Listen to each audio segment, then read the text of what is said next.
Shalom, Bapak Ibu Saudara yang dikasihi Tuhan.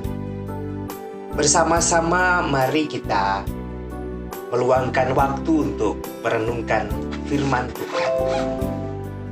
Mari bersama-sama kita awali dengan kita bersaat teduh.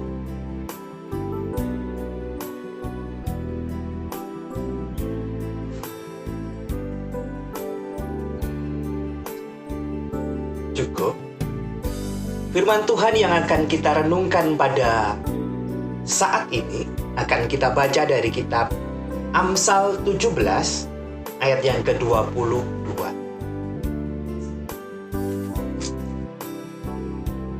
Hati yang gembira adalah obat yang manjur, tetapi semangat yang patah mengeringkan tulang.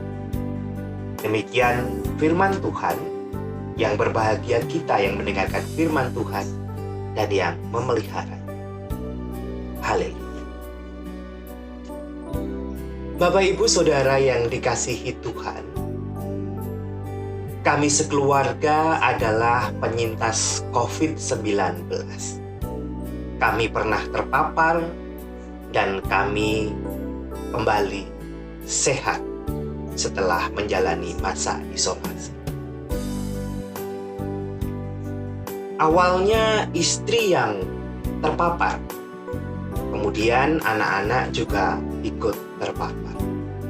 Berdasarkan hasil tes PCR yang positif, istri dan anak-anak harus isolasi mandiri, dan saya menemani mereka. 10 hari masa isolasi, saya mulai menunjukkan gejala batuk. Dengan kesadaran dan memberanikan diri, saya melakukan tes PCR mandiri dan ternyata hasilnya positif. Akhirnya, setelah anak istri selesai masa isolasi, saya harus melanjutkan masa isolasi saya sendiri. Sehingga total isolasi saya hampir 1 bulan. Bapak Ibu Saudara yang dikasihi Tuhan, banyak perasaan campur aduk ketika istri mulai sakit dan anak-anak juga mulai sakit. Kecurigaan, kekhawatiran, ketakutan kalau terjangkit COVID begitu menguasai pada awal. Dan akhirnya memberanikan diri untuk tes PCR. Saat-saat yang paling mendebarkan, menimbulkan stres adalah saat menunggu hasil PCR. Rasanya waktu berjalan begitu lama. Rasanya perasaan tidak bisa dikendalikan. Pikiran jelek begitu menguasai. Bahkan kemudian fisik merespon dengan negatif pula. Menjadi lemas, badan sakit rasanya, bahkan sampai diare ketika menunggu hasil tes PCR. Setelah hasil diketahui dan ternyata positif, anehnya hati malah menjadi sedikit lebih tenang. Ya sudah, kalau memang positif mau apa lagi? Sudah tidak bisa dihindari. Harus dihadapi. Selama masa karantina, mood perasaan memang turun naik. Mudah khawatir, sulit tidur.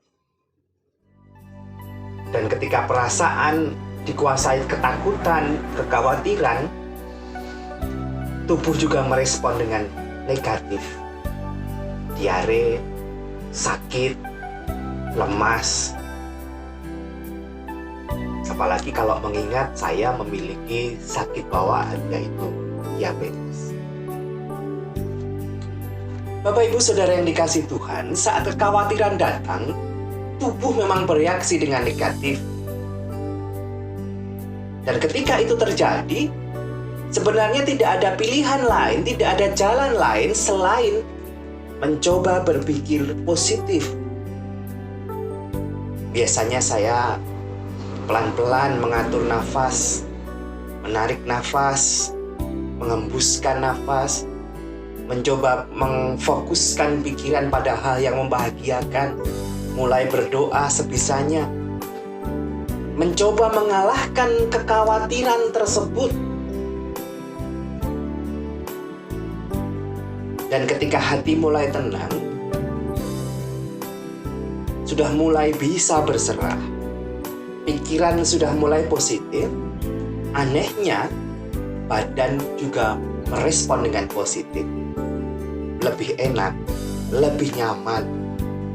Imun serasa naik sekian persen. Lupa sejenak akan segala kekhawatiran di saat sakit. Bacaan kita Amsal 17 ayat 22 yang mengatakan hati yang gembira adalah obat yang manjur, tetapi semangat yang patah mengeringkan tulang. Benarlah adanya bahwa hati yang gembira adalah obat. Ketika kita gembira, tubuh kita merespon dengan baik. Tapi sebaliknya, semangat yang patah, dikuasai ketakutan dan kekhawatiran, itu yang merusak. Kemudian, yang menjadi persoalan dan pertanyaan adalah ketika manusia tahu bahwa bahagia itu menjadi obat untuk segala penyakit, kenapa manusia tidak bisa selalu memilih untuk bahagia? Kenapa kekhawatiran terkadang menguasai pikiran kita?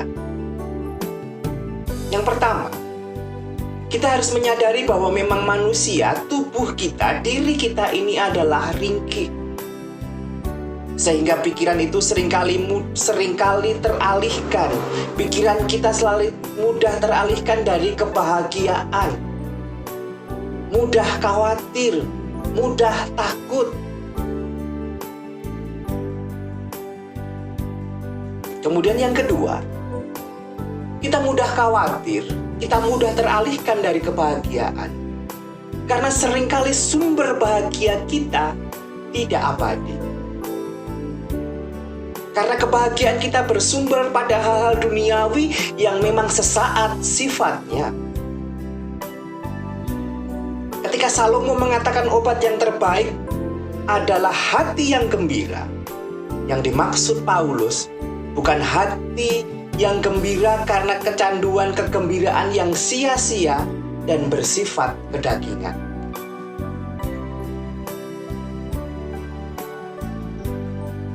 Dan mengenai hal-hal yang seperti itu, Paulus mengatakan bahwa itu bukanlah obat, melainkan kegilaan. Bukan makanan, melainkan racun. Kegembiraan yang bersumber dari sukacita, kegembiraan duniawi dan kedagingan yang tidak abadi. Nah, Bapak Ibu Saudara yang dikasihi Tuhan, seharusnya bagaimana kita mendasarkan kebahagiaan kita?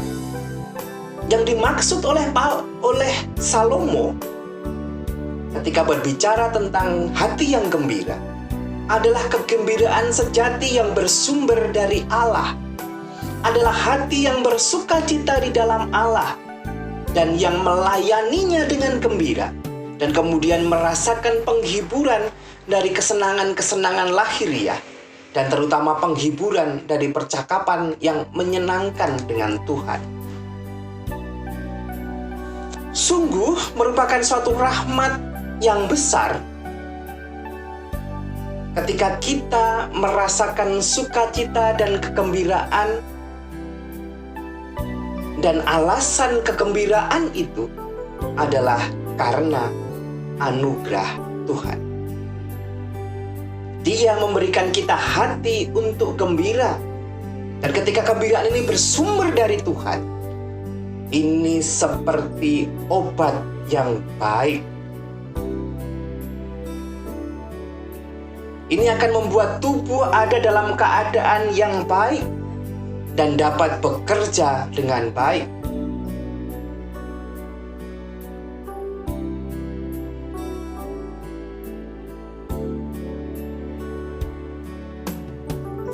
Bapak, Ibu, Saudara yang dikasihi Tuhan,